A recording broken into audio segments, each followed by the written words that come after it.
Hello friends, welcome to Chennai pets YouTube channel.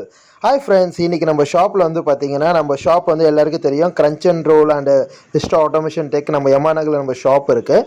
நம்ம shop எதிர்க்க வந்து பார்த்தீங்கன்னா ஒரு மார்க்கெட் ஒன்று இருக்குது. எப்பயும் ஞாயிற்றுக்கிழமைனா சரியான க்ரௌட் இருக்கும். ஒரு 500 பீப்புள்ஸ் வந்து க்ரௌட் வந்து கிராசிங் இருக்கும் கண்டிப்பாக. இந்த இந்த வாரம் பார்த்தீங்கன்னா இன்றைக்கி பார்த்தீங்கன்னா நம்மளோட ஷாப்புக்கு வெளியிலேயே வந்து நம்மளோட பேட்ஸ் லுட்டினோ, பின்ச்சஸ்ஸு, அதுக்கப்புறம் ஆக்டைலு, ஆல்பினோ இந்த மாதிரி வந்து பேட்ஸ் நிறையா வந்து கேஜில் போட்டு வச்சுருந்தேன். இது ஃபஸ்ட்டு ட்ரையலாக தான் வச்சுருந்தேன். ஏன்னா நம்ம ஷாப்குள்ளேயும் இடம் இருக்குது, சரி அவுட்டரில் வைக்கலாம். ஏன்னா அது பார்க்கிங் லாட்டு. நான் வந்து ஏற்கனவே நீங்கள் வீடியோவில் பார்த்துருப்பீங்க, அந்த இடம் ஃபுல்லாக க்ளீன் பண்ணி நம்ம சொந்த செலவில் பெயிண்டிங்கு, அப்புறம் செடி, இந்த புல்லெல்லாம் வச்சுருப்பேன். அதனால் வந்து அந்த இடத்துல வைக்கலாம்னு சொல்லி வச்சுருந்தேன். வைக்கும்போது நிறைய பேர் வந்து பேட்ஸ் வந்து பார்த்தாங்க, என்கொயரி பண்ணாங்க, ப்ரைஸ் என்ன, இது என்ன பேடு அப்படின்னு கேட்டாங்க. நிறைய என்கொயரி இருந்துச்சு. ஃபஸ்ட்டு டே வந்து ஒரு சேல் இருந்துச்சு. ஃப்ரெண்ட்ஸ், நம்ம சேனலை சப்ஸ்கிரைப் பண்ணுங்கள், அப்போ தான் அடுத்த வீடியோ உங்களுக்கு நோட்டிஃபிகேஷன் உடனே வரும். Thank you friends.